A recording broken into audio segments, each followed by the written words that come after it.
I'm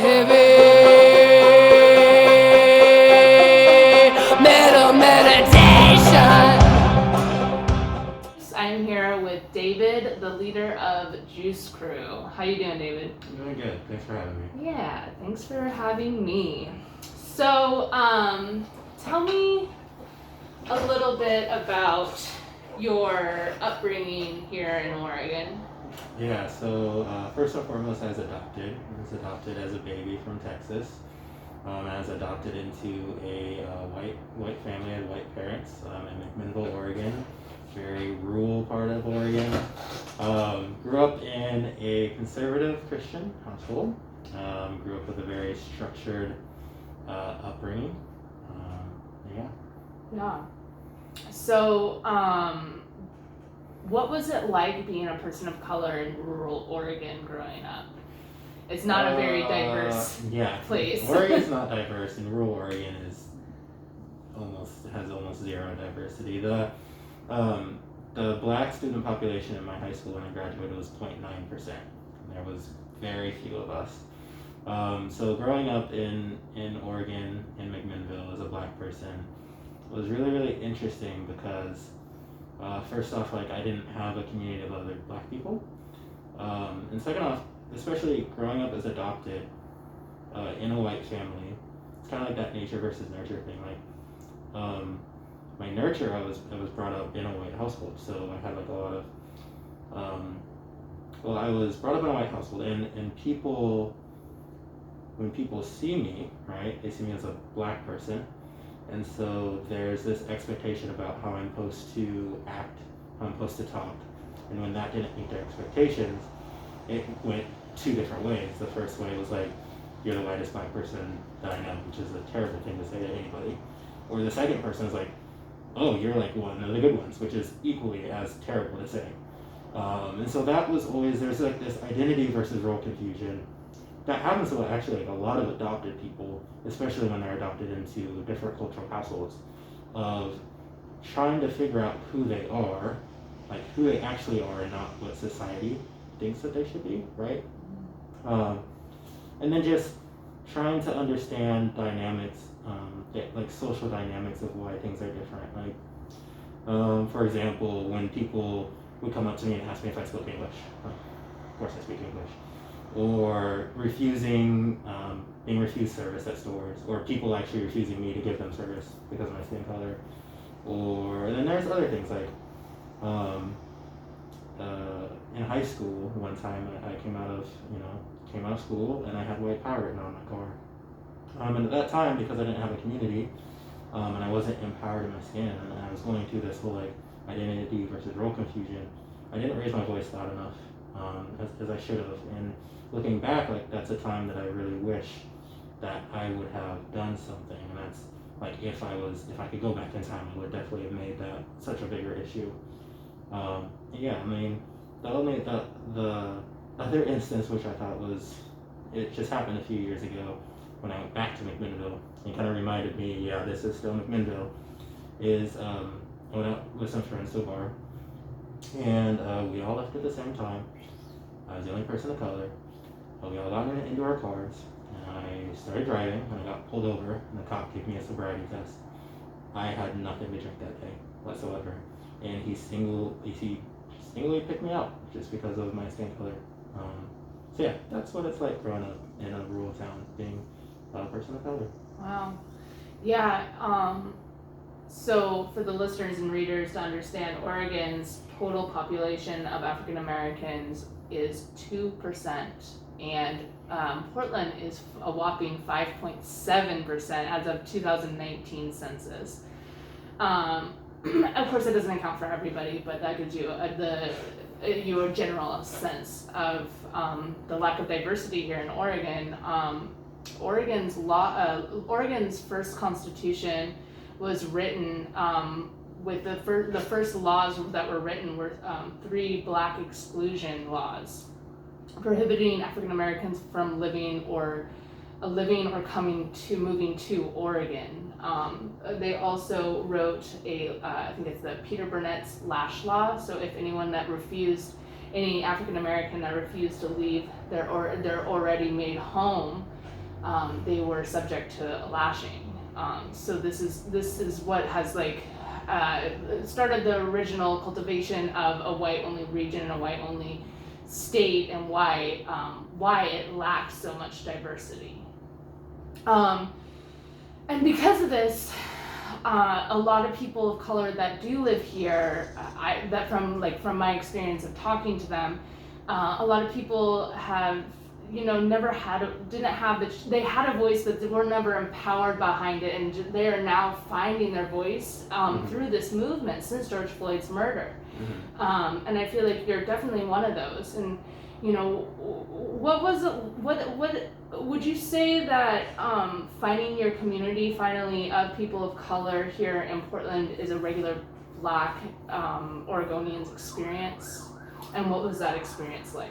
I would say so, yeah, definitely. Especially if you take every place in Oregon outside of Portland. Like, Portland has a small Black community, but everywhere else in Oregon there isn't an actual community. You might have some Black families here or there that are scattered around, but you're never surrounded with that community feeling. And so coming, I've been in Portland for almost 6 years now, and I started to build a community and get myself integrated. But when the protests, when the movement first started, it was very uplifting for me to come and to see not only just like people of my skin color, but all BIPOC people and people just really gathering to support Black Lives Matter. Now, from the Black community, this has definitely accelerated my personal agreement in the Black community here within Portland, like making connections, making friendships, fostering what I really think of like real lifetime friendships, and creating some sort of roots in Portland where I didn't have that opportunity before. Mm-hmm. Yeah, it's been really beautiful watching your voice and so many others just like come into fruition and just finally get heard. It's been a really beautiful thing to watch. So what brought you to the Black Lives Matter protest? Was it just like instinct? Was it just instinct to immediately go out and hit the streets, or how? Not so much instinct. I think at the core root of like who I am, I have empathy for people and I believe in equality, right? So, and it wasn't the George Floyd instance in particular that was my catalyst. It was actually the Ahmaud Arbery case just like a month before George Floyd. And that's something that I connected to personally because he was running in a very white neighborhood when he got, hunted and murdered. And for me at that time, I had just moved into this place, which is in a very white neighborhood, and COVID had just happened, and so I started running around the neighborhood because I needed some sort of exercise. And so I was able to like very much relate and put myself in that man's shoes. And that was kind of the catalyst of like, okay, we need to do something. What's going to happen? And then fast forward a couple more weeks, when George Floyd was murdered, I went to that first protest at Peninsula Park, not really knowing what to expect because we're in COVID, and I just thought, there'd be some Black people there, and that's about it. But then I came to, thousands of people there for one cause, and it was very empowering, very uplifting, and it definitely just changed my life for the better. Literally, I just got chills. So I met you, I believe, at the JC, yes. the Justice Center, the Yes. Injustice Center, as we call it here. I met you through Simba. Oh yeah, Mm-hmm. yeah. I just interviewed him today. So we met down at the Justice Center. Yeah. This is where the heart of the Portland protests began, right? This is where the feds came. This is where people fought for over 100 nights, day and night even. Yeah. There was about 100 days where we had 3 protests a day, 7 days a week, and we did not stop, right? Yes. So tell me about like your time at the JC and like how it came about, like how juice was cultivated from that instance. Even before the JC, we would have the RCJ marches, right? So that would last from about like 6 to whenever before people went to the JC. And it was, man, the time at the JC was just, it was the craziest, wildest experience that I lived at that time. And to have something very tangible to fight against, right? Police brutality, and when the feds showed up, it was empowering because so many different people from so many walks of life came to one place to fight for the same thing. And because you're doing this and you have similar values, you start making these connections with other protesters, other people who are passionate, as passionate about you for the same cause. When you see that passion, you see that connection, you start, grouping together, and you start forming coalitions, you start forming groups, and that's kind of how Juice was formed. Dre and I, we had been protesting every single day since the first march from Peninsula Park. We had been going to the RCJ marches, walked, 6-7 miles. We would go directly to JC, stay there till midnight, 2 p.m. We'd wake up, do our day job, go back to the RCJ marches, and that was our cycle for weeks and weeks and weeks. And because we're doing that, and we're involved in everything we can, we were involved in every single thing we can be, and we also start seeing the people who are involved too. And then once that happens, we start moving with certain groups and picking people to come join our group. And that's kind of how Juice was formed. Even before Juice was formed, we probably had like 7 or 8 people who would form a group and help wherever needed, whether it's uplifting other Black voices or literally pulling people out of tear gas, pulling people out of being shot with munitions, giving them medical help, flushing their eyes. That's how we came together. And then I remember one time we were all hanging out at a dinner before going to the JC, and we were just like, well, we should probably come up with a name for our group, and that's how Juice was formed.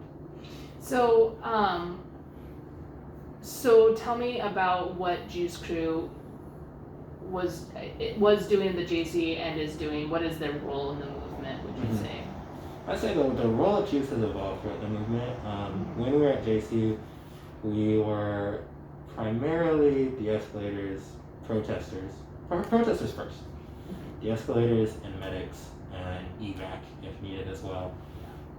Just because things got so violent with the police brutality, and there's a lot of groups that provided different types of mutual aid, but Juice was definitely very heavily involved at the JC. And then as the movement progressed, Juice kind of became a organization that just plugged in wherever necessary, but also brought a lot of groups together. So if there was events happening or whatnot, Juice would be tapped in and kind of be that kind of like that broker of like, okay, we can pull this group in to do this function.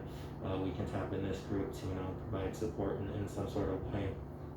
And then as time evolved even further, we started holding our own events and further educating the public on the racial disparities in society. So you in the last 6 months have seen a lot of police brutality, more intake than any one person can handle usually, but you've taken it with stride, and I've admired you over the last 6 months because of it. What would you say was the most brutal night that you've seen in the streets of Portland? And it doesn't have to be necessarily from police brutality. It could also be from the Patriot Prayer, Proud Boys, Chuds. There's a lot. It's so interesting because what one would see on a given night would be so traumatic, right? But that night became the norm for so many nights, right? And so just the most extreme nights are the ones that we remember, and it's crazy to think about. Even the normal nights were so excessively violent. So some of the nights that stick out in my mind the most,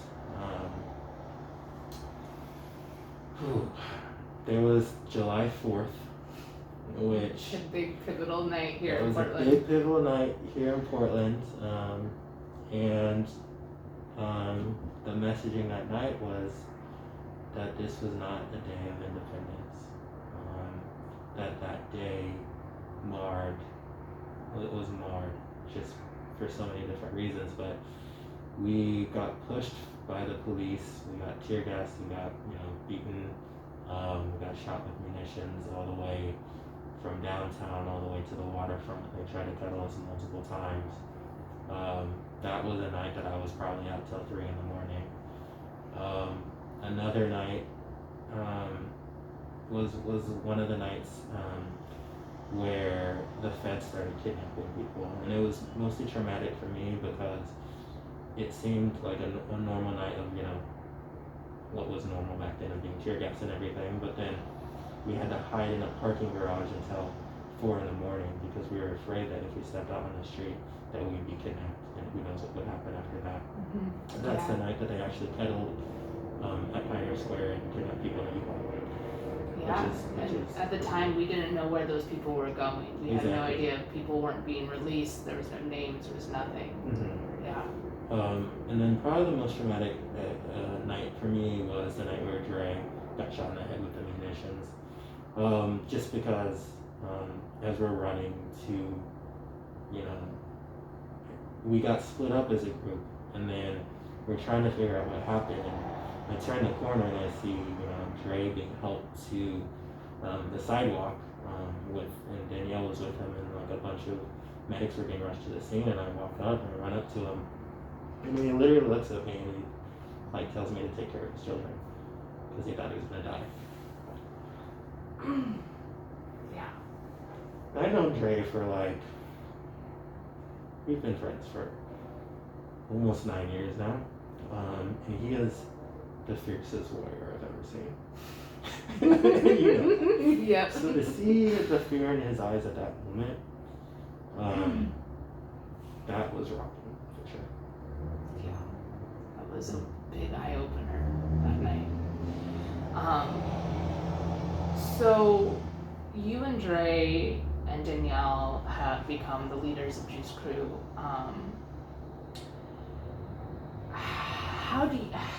How does it feel to be a leader in one of the biggest movements, the biggest movement we've ever seen in our lifetimes? I didn't prep you for this. No, it's interesting because so much of the movement I have, there have been times where I viewed myself as a leader and have stepped up in leadership roles, but where I view myself in the movement is very much as a person that just helped the movement in any way possible. And if that is to lead, then that is to lead. And I love the Juice Crew, and I love that they put me in a position where they value and respect my voice. Now expanding outside of this, you had mentioned earlier, before we started recording, about there is a family who was fighting in Alabama for the civil rights movements, right? Mm-hmm. In 20 years, we're gonna look back on this and be like, oh, Portland in 2020, right? Yeah. It is so momentous and historic that it's hard to imagine the total impact when you're living in it every single day. And so for me, I do everything because eventually, I want to have children, right? And they're going to be black. And I see my friends' children who are black, and I see, this next generation of people who hopefully will be able to reap the benefits of what we're doing now. And so, not just being a leader, but just being somebody involved in the movement, I want to be able to tell those people that I did everything I could, everything I possibly could to bring about justice and equality for a better future for them. Yeah, that's beautiful. And also, for Dre's children, who we're talking about, he has the littlest one is 6? Caleb? 6 or 7, yeah. Caleb's generation will Yes. see impacts from what we're doing today. Yes. Hopefully, that's the idea, right? Yes. So tell me a little bit about the demands that you wish to see met as a Mhm. result of these protests. Well, the first one, this is the one that's been echoed throughout the whole movement to fund the police and reinforce in the community, right? Mhm. And that the principle is simply this, like, over the years, the Portland, or not just the Portland police budget, but so much of the police budget has increased very, very steadily over the course of 20, 30 plus years, while the crime rate has stayed the same. And in 2020, over 200 black people were gunned down by police in America. On the flip side, less than 50 police officers were shot and killed in the line of duty. However, police officers are still saying that they fear for their lives while hunting us, right? And so the demand to defund the police simply comes from uplifting other areas so that the police are not called for situations where they're not trained, that they cannot handle, and that do not need a use of a weapon. And so investing in the community can be, investing in black education, investing in affordable housing for BIPOC, investing in, different programs to answer mental health crises, to, similar to like the Cahoots program in Eugene, have them tapped into the 911 calls so we can have people specially trained that are not police officers carrying weapons being able to answer 911 calls. Yeah. Well, so the protests are continuing. We're not doing three protests a day anymore, but we are on, I think, day 220 something right now. Protests are continuing nightly. Mm-hmm. I would say that we're not doing 3 marches a day. We're still protesting every day, 24/7. I love that.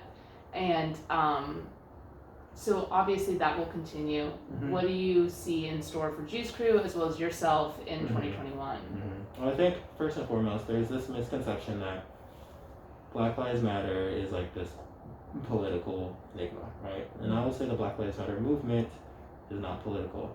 It's a humanitarian issue. Mm-hmm. And it happened to fall in a political year where the political ramifications affected black people, and so there's political ties to the movement, right? But now that we're done with election year, it becomes almost more critical to continue the fight for black lives, because we are now faced with an opportunity where we can simply keep educating the public.